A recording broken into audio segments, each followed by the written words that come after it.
Okay, 7 o'clock, let's call this meeting to order, please. Everyone please rise for pledge of allegiance. Pledge of allegiance.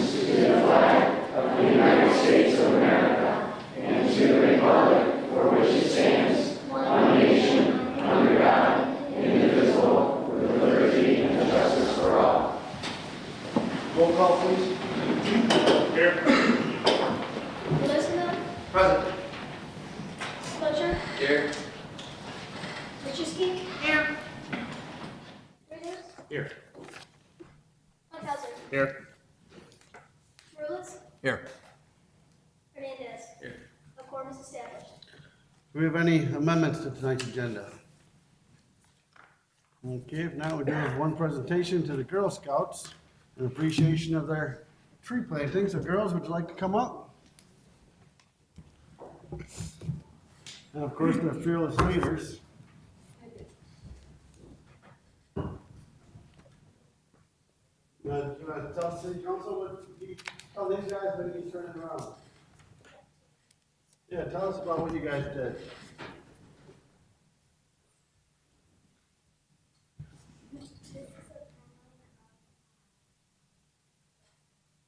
Do we have a mic?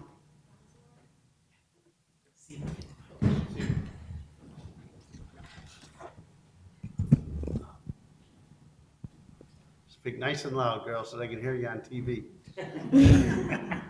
This is a timeline of our Girl Scout Bronze Award.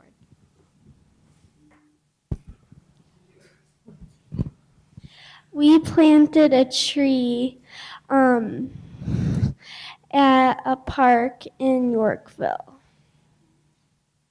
We planted our tree at Stepping Stones Park. We planted a white oak tree. I don't want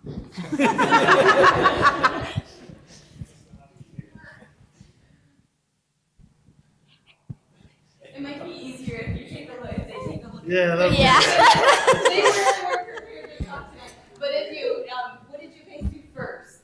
First, we pulled out all the weeds. There was a lot of weeds there. What did we do here? Our timeline, the girls worked on the timeline. It flows in like this fashion. So right here, what did we do first? We met up at the park saying like where we were gonna plant the tree, what we were gonna add, what we were gonna do for it, and everything, with Mr. Sleezer. That is a picture of before we pulled the weeds. Oh, what? I can't even see. Everybody's blocking it. Well, yeah, we dug out the weeds. Then we poured mulch on the. Exactly. And then what did you do here? We presented our post. I'm sorry. We finished mulching the park, and then we met with Mrs. Bryan. Their assistant principal at Grand Reserve is a gold recipient, and so it was quite, she spent the day, spent a lunchtime explaining to the girls what she did. We had a bake sale to earn money for the tree that we decided on. Ah. And then we met up here and talked about what we were going to do and everything. And then finally, the park was done mulching, and then we got our tree and we planted it and spread the mulch around the side. Very nice.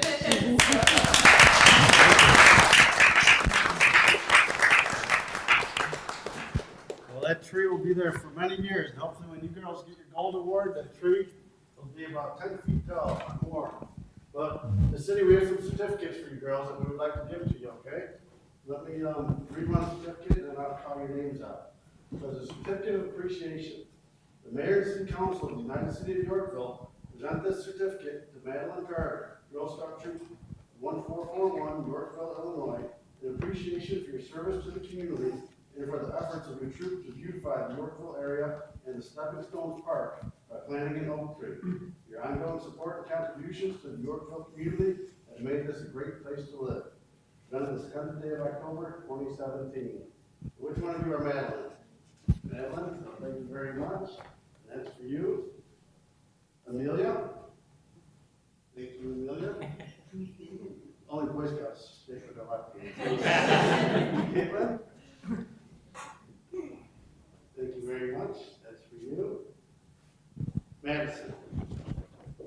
Thank you, Madison. Thank you. Brooke? Brooke, there you go. And let me guess, you're Lily? Yeah. All right. Girls, can we get a picture?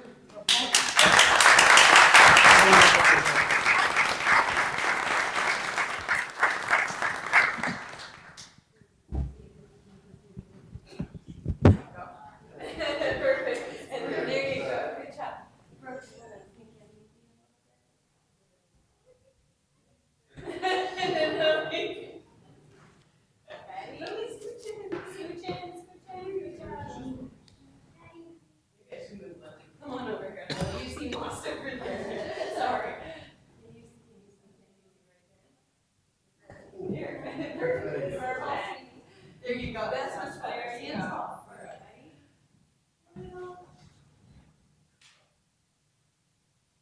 Now, would you like to get a written one? No, I'm just a mom in this project.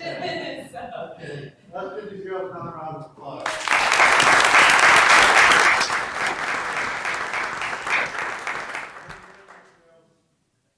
Thank you. Thank you. Thank you. Thank you. Thanks for your time.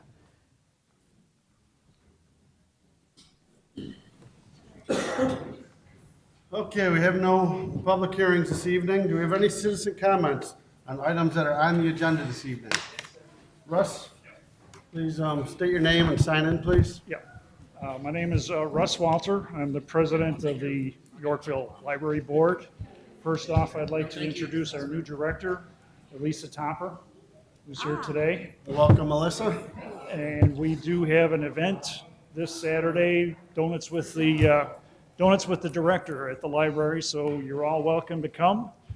And if you like to see people playing with liquid nitrogen, November 4th, we have Mr. Freeze from Fermilab coming to do an event in the library. So that'll be a lot of fun.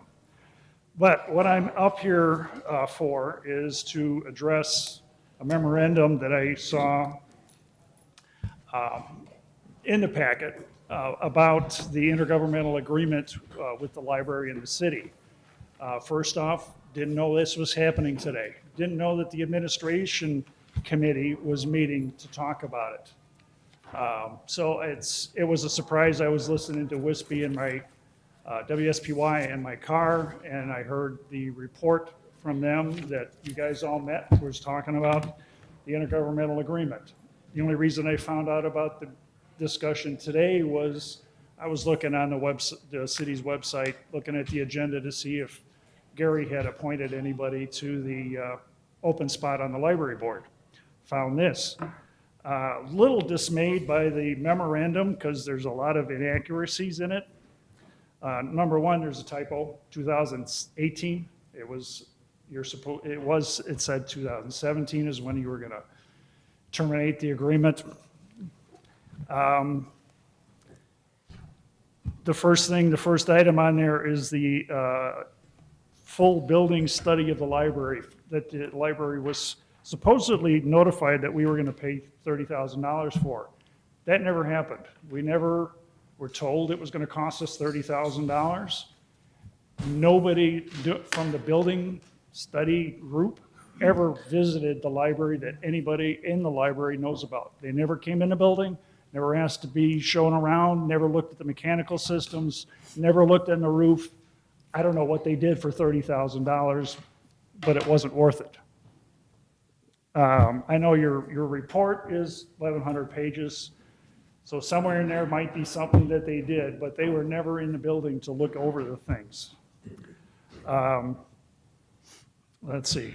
Yes, she helped us with the RFP to get our building painted. Tom Lindblom was essential in getting that taken care of as well. We appreciate Rob's help with doing our budget and our accounting stuff.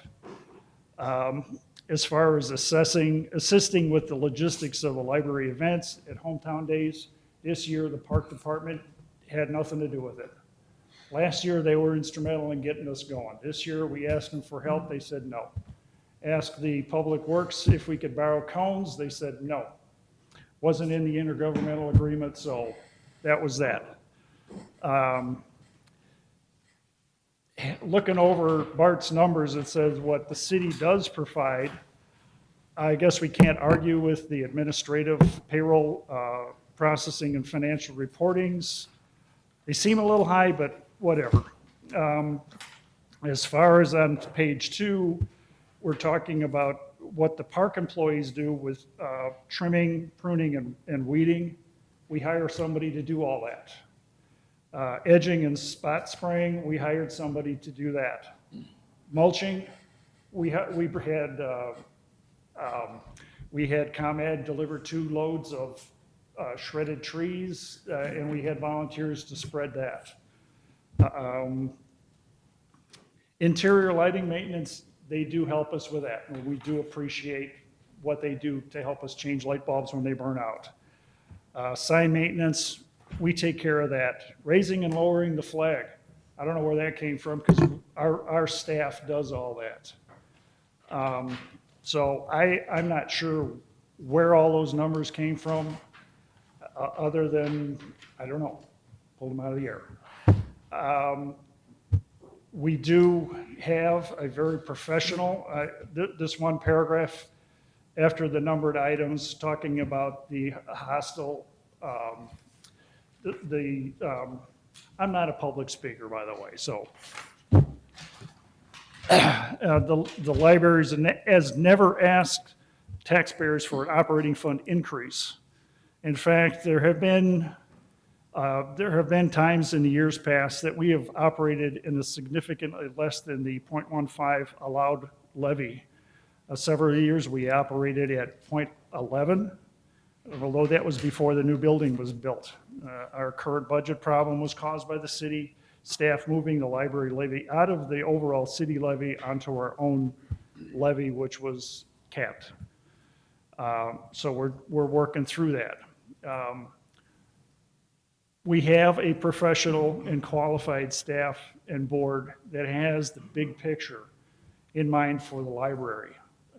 Helping out the staff, helping out with the staff from the rec department could be a help, but they would have to be added to the normal staff rotation, meaning their people would need to work nights and weekends like our staff does. We're not going to take the rec department staff and just chunk them in there and say all our people have to work nights and weekends. As I said, the library board does appreciate everything the city does for us, and we look forward to continuing that operation. And with that, I'm done. All right, thank you. Any other citizen comments on items that are on the agenda this evening?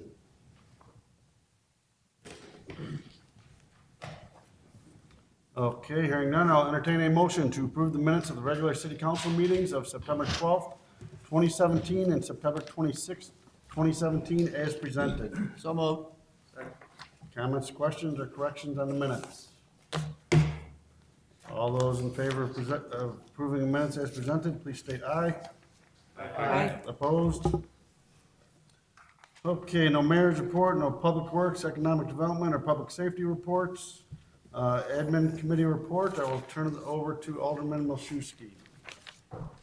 I'd like to make a motion to terminate the intergovernmental agreement between the city and the library effective April 30th, 2018, and authorize staff to notify the library board of the city's termination of the existing intergovernmental agreement.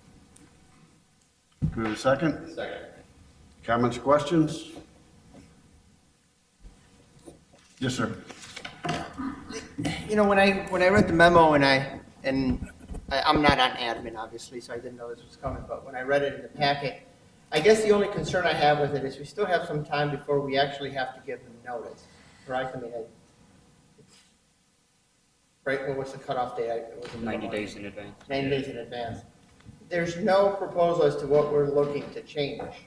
I guess my concern is, okay, fine, we terminate the agreement, we send them notice, we terminate the agreement. For the new agreement, we obviously have to have buy-in from the library board. It's going to be an intergovernmental agreement. We have to agree, they have to agree. Right now, we have an agreement that's in place. It's not perfect, but it's in place. Nobody has proposed any modifications. So it's like diving into the pool blindly, and then we'll work on the modifications. But what if we can't come to an agreement with the library board? I mean, unfortunately, in the last year or two, the relationship between our city and the library has taken a negative turn, which, I'm very disappointed about. I used to be the library liaison, and we actually had a very amicable relationship. So I'm just concerned that we're, throwing the baby out with the bathwater here. Let's get rid of the old agreement and work on a new one. What happens if we can't come to a new agreement? Now we're going to be functioning without this intergovernmental agreement with the library. They have to approve it. We have to approve it. Why don't we open up the dialogue? Let's see what our differences are. Let's figure out what we want to change first, or what we want to fix, or what we want to propose. And then if, at least, and they might not even have to agree with everything, but at least we as a council know what our game plan is coming out of the gate. Right now, we're just kind of terminating and then, okay, let's figure out what we're going to do next. And I don't know if that's the best approach. Yes. Well, I kind of agree with Carlo. I do support a new agreement in the respect that it's a 20-year-old document.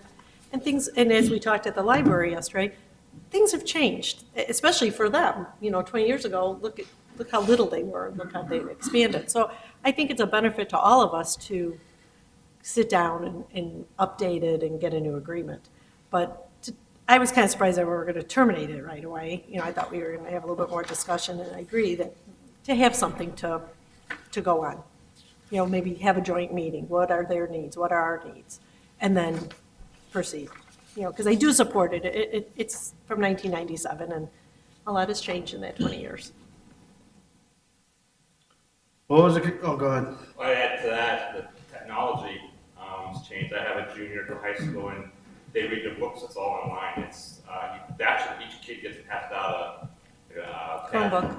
and all that stuff is done through that now. I was surprised you don't have to go to the library. And just to clarify what you said, I agree with Jackie. It's time for a new agreement, 20-year-old agreement. So I'm not opposed to doing a new agreement with the library. I'm just procedurally, I think maybe we're kind of in the Put the wrong, horse in the before the wrong. cart. What was the conversation at the admin committee? I mean, I didn't listen to it. I mean, that's obviously why it's here, right? It came out of admin. Yeah, the committee had recommended the staff recommendation. So, I mean, there's no functional legal reason to do so before mid-January. So that's something that if the city council wants to do, they can.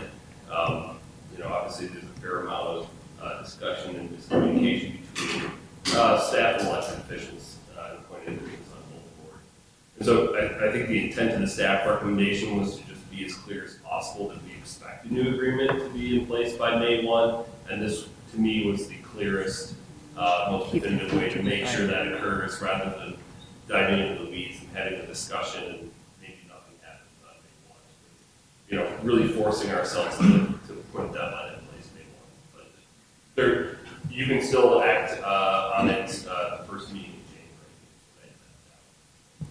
January. And I think even if we did terminate it, I mean, there was no intention of stopping doing anything like payroll or anything like that, right? So, Joel? Yeah, I think what's kind of blatant is it says effective April 30th, 2018. So, and we did this 2.5 months ahead, or a month and a half, whatever it is, ahead of when we could have. I think this is the clearest way of saying, okay, we have to all come to the table, disagreements aside, and figure out how this document is changed for both parties, and come to an amicable resolution, as opposed to having like animosity on both sides. Like Tim's original presentation with his proposal a few months ago, I think if that was the first attempt at us changing this document, you can only imagine how strange that would have been to approach it that way. So I just think that with that particular experience, we are giving a heads up, hey, we have to come to the table with hot governance. And that's what this is. So we're putting a deadline in place so that, no, it isn't a surprise. You've got plenty of notice. It's in the public notices. It's available to discuss. So now we're basically just saying, this is our timeline. We're going to come to a consensus in 6 months and 7 days. And that's all it's saying to me. So like I don't think it's going to stop anything right away. I think this is a little push in the bottom. Come to the table, let's talk about this. Yes, sir.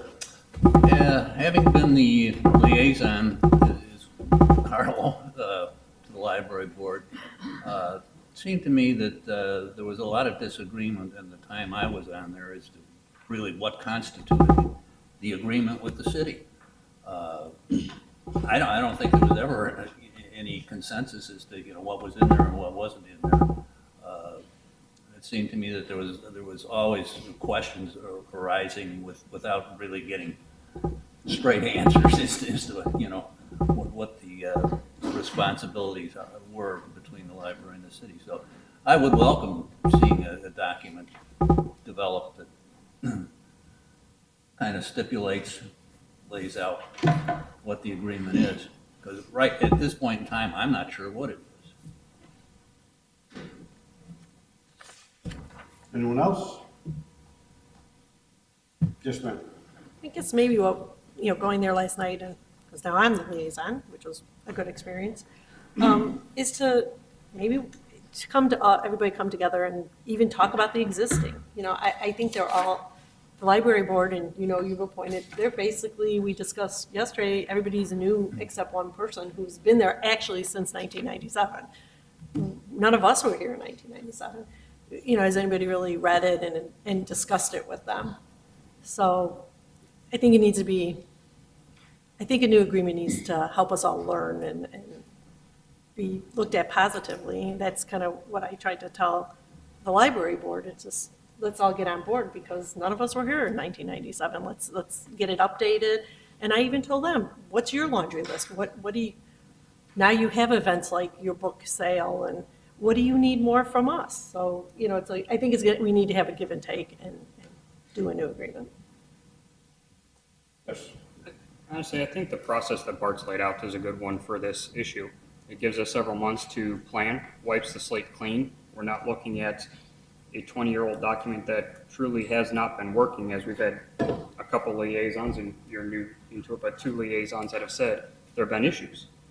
So clearly our agreement's not working because it's not intended to function as to the way it is we're working today.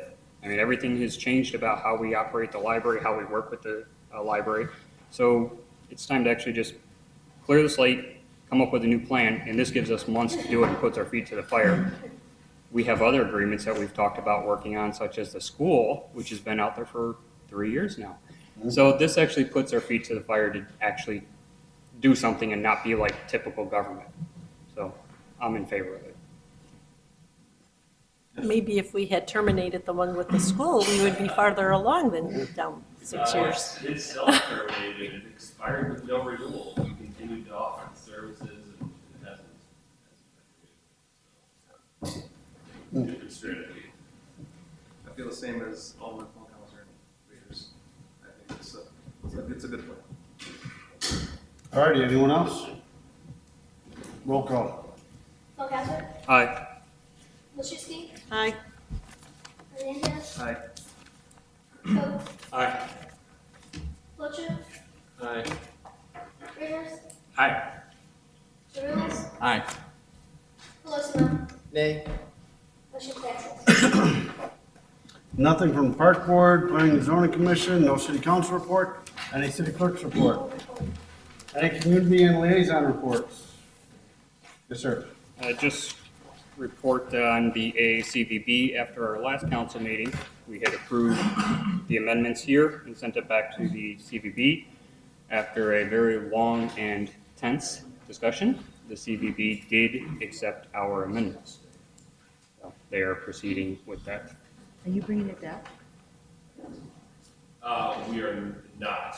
You determine that the changes that they approved, while the language is different, the intent is the same. It did not need to be recertified. My legal opinion was it did not need to come back because what was accepted was precisely what the city council had approved. They then applied it to all the other municipalities. So the verbiage says now, instead of United City of Yorkville, it says all municipalities. But the agreement that you approved is in fact in place. Okay, and that made you a popular guy there? Oh, and another note on that, Sandwich is probably pulling out of the CVB. Yeah, I read that. They have some concern. It's mostly generated by the lack of participation of their hotel. Their management of the hotel is in St. Louis, and they have some problems as a municipality working with their hotel. So they feel that they're not getting the benefits, so they will probably be withdrawing. So we will be the furthest west community? I warned you. Plano's in it, So we get 2 years. yeah. Okay, any other community or liaison reports? Staff reports? We do have a presentation, fiscal year 2017 audit presentation. It's like Christmas Day. Rob, you have 4.5 minutes if you expect to get out of here by 7:30. Rob is my Santa Claus.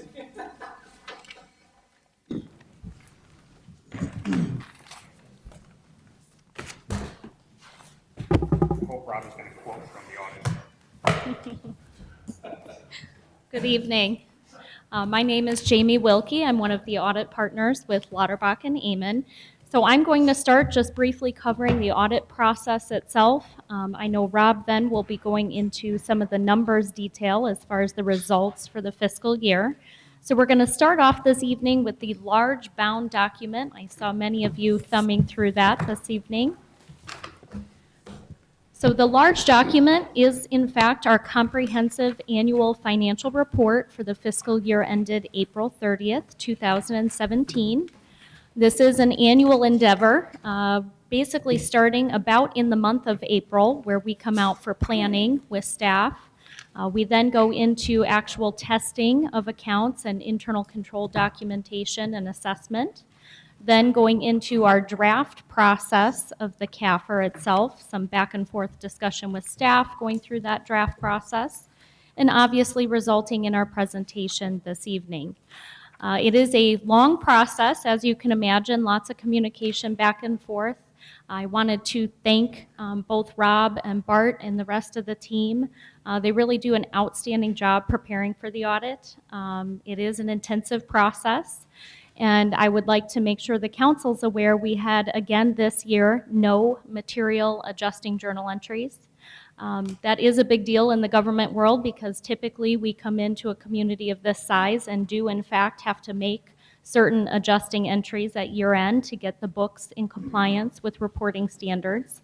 So thank you to Rob and his team for all of their efforts in preparing for the audit. The clean audit process is also indicated by the fact that the city received what we call the Certificate of Achievement for Excellence in Financial Reporting. You'll find a copy of last year's award provided in the introductory section of the audit.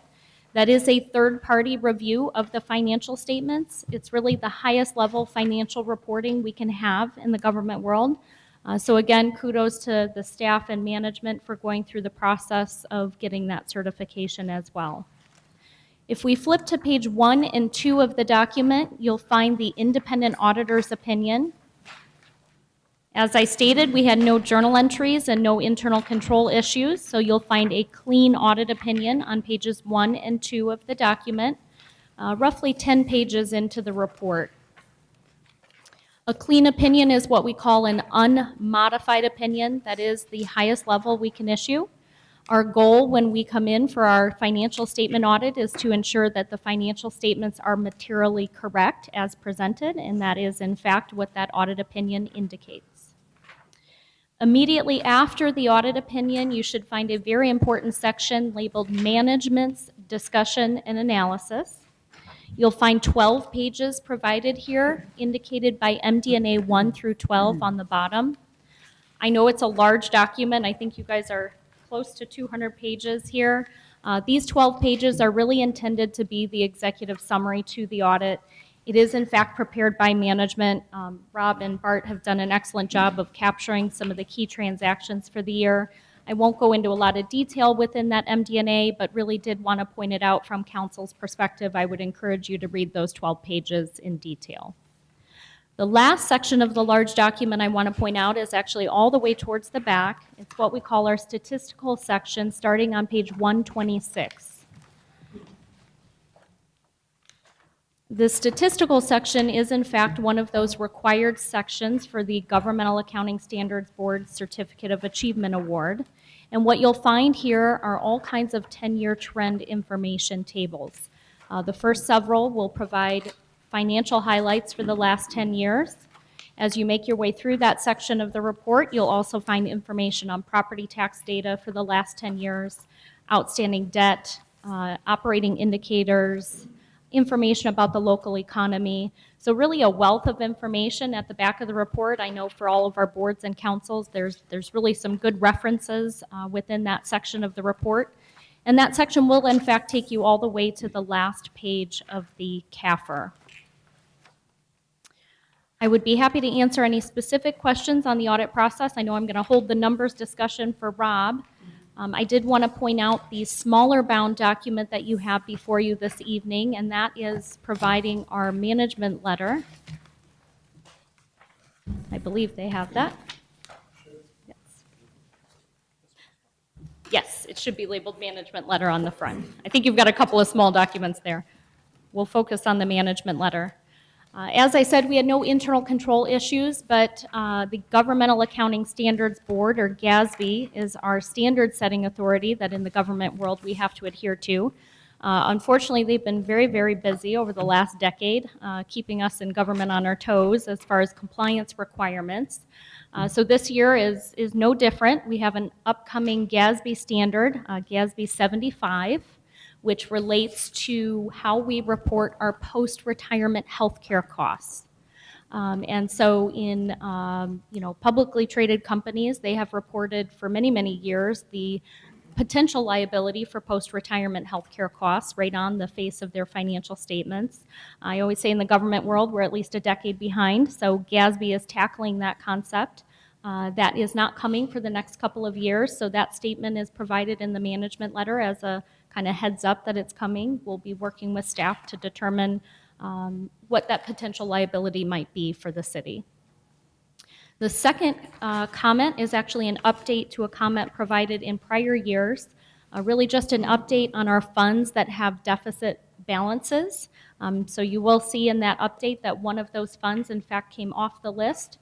And given the nature of the SSAs and the TIF funds, we would in fact expect them to be in that deficit position for some period of time until those dedicated revenue sources come in to help offset that. So just an update on the numbers or balances provided there as well. Any questions? Otherwise, I'm going to turn it over to Rob to chat briefly about the numbers and results for the year. Thank you.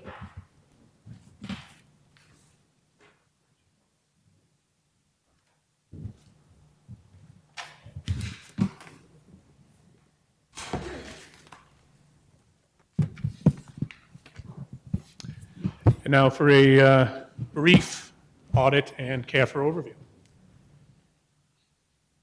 This is the sixth time in a row that the city has received the Certificate of Achievement, commonly known as the CAFR Award, for our comprehensive annual financial report. We do plan on sending it again to the GFOA, so hopefully we'll make it 7 in a row. So we'll keep you posted on that.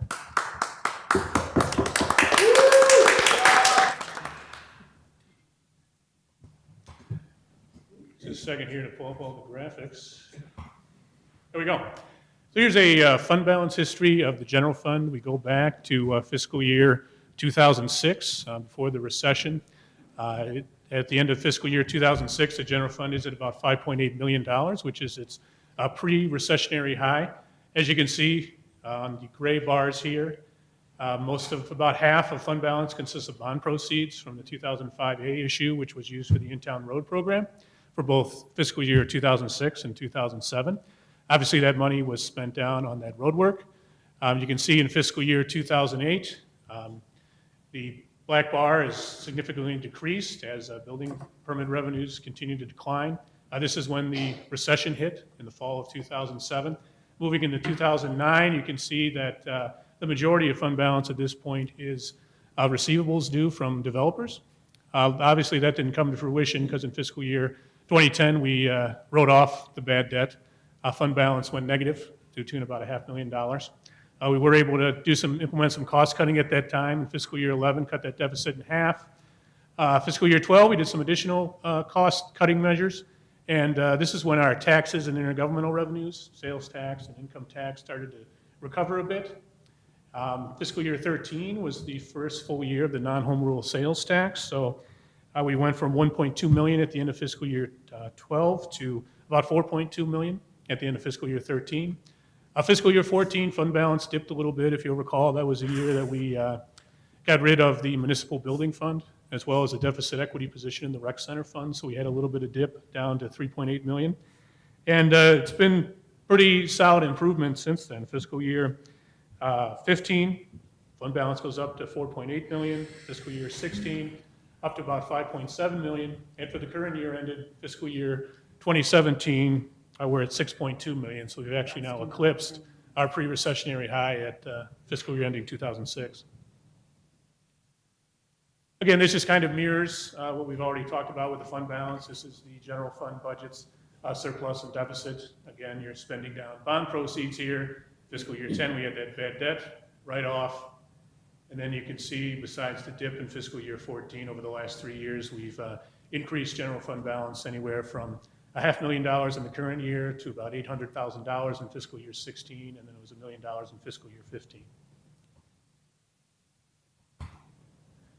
Here's a snapshot of some of the more prescient revenues in the general fund. The big story this year is both the municipal or the local sales tax along with the non-home rule sales tax. Local sales tax exceeded budgetary amounts by $140,000.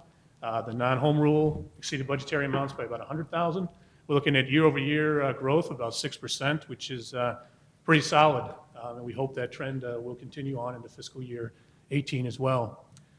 Kind of the bad news, I guess, if we had to say bad news for the year, would be income tax. We budgeted 1.7. It actually went down over $100,000 to about 1.6, which is kind of in line with our fiscal year ending 2014 numbers. The good news is even though there is going to be a 10% reduction in the LGDF, we do expect the numbers from the special census to bump this number north again of 1.7 million. So we'll obviously keep you posted on that. Again, excise tax. As we've seen over the last couple of years, this revenue line item continues to decrease. It was budgeted at 398. It finished at 368, and this is just a response to really landlines going away. As fewer people use landlines and fewer businesses, this revenue will unfortunately continue to decline until there's some statutory change. Just looking briefly at the expenditure side of things. As you can see, all the functional departments in the general fund, including admin services, finished fiscal year 2017 below budget, as did Parks and Recreation and the Sewer and Water Fund. Again, here's just an aggregate snapshot of the general fund. As you can see, the budgeted over here on the left, the actual results in the middle, and the variance on the right. We exceeded revenues, our budgeted revenues rather, by almost $500,000. Same thing on the expenditure side, about $500,000 under budget. So we had a fiscal year ending 2017 surplus in the general fund of $522,000. Again, we present this slide every year just to do a little quick cost comparison between in-house engineering and outsourcing of engineering. Fiscal year 2010, 5 full-time. In-house engineering personnel, $535,000. This year, obviously, it's outsourced, and it's about $100,000 less, coming in at $439,000.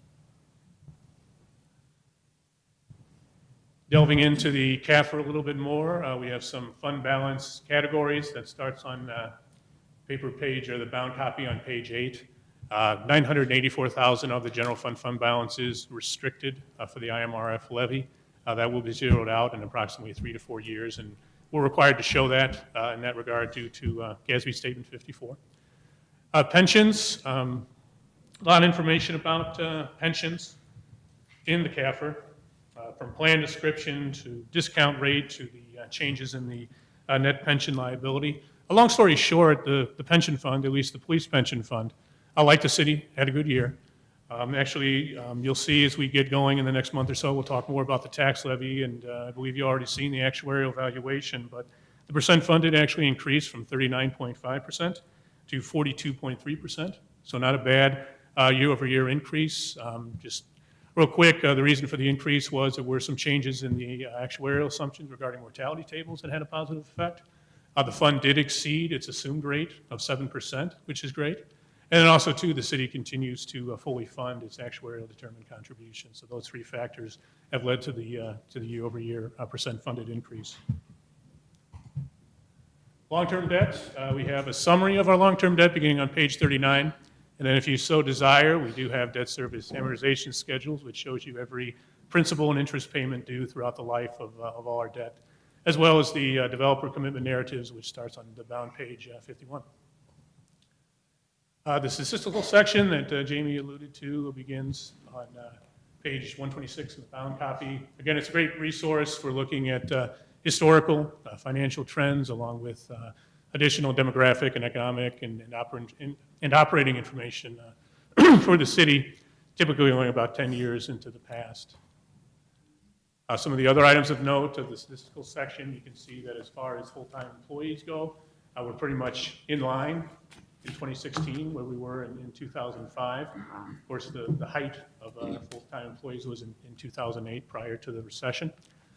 And towards the end of the statistical section, you'll see some of our operating metrics, traffic violations, street inventory, new housing starts per year, et cetera. So for the management letter that, again, Jamie alluded to, we have no new recommendations. GASB 74 and 75 will be something I'll be working on implementing in fiscal year 2019. Has to do with retiree health insurance, as Jamie's already covered. I think the impact will be minimal here in Yorkville because retirees pay 100% of their premiums. So there will be an implicit cost, but I know it's not going to have a material impact on our financial statements, but we will run an actuarial evaluation and see what they come up with. And again, just commenting on the deficit equity of the Countryside TIF. The Countryside TIF, as you know, there's been a lot of development taking place, and for the second year in a row, has actually had a surplus of $50,000, give or take. And obviously, as that development continues to develop, we'll continue to see the property tax increment increase, which will pay off the debt service, and then we'll continue to chip away at that negative fund equity, and won't be a draw on the general fund. And then, of course, the Sunflower SSA has a negative fund balance of about negative $14,000, and that's due to a one-time expenditure for trail maintenance that the fund will be paying back, excuse me, over the next 8 years or so. Just real quick, upcoming, we have the tax levy discussion, which will begin next week at Admin Committee. Approve the estimate on October 24th, hearing scheduled for November 14th, discussion and vote at the end of November or in December. Again, looking ahead, we're begin the budget season this Saturday with our annual goal-setting session. We've already, of course, started it internally with staff. We'll give you a draft, as usual, sometime in January. Presentations February, and then discussion and approval in March and April. So that concludes the presentation. If there's any questions, or address those.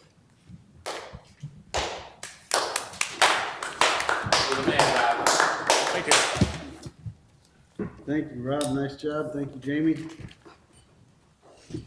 No questions? All right, then. Any additional business? No executive session? Any other citizen comments? Jim? Meeting adjourned. Thank you all. So, Bart and I have to go and finish this agreement with my children now, so I'll be back on Wednesday.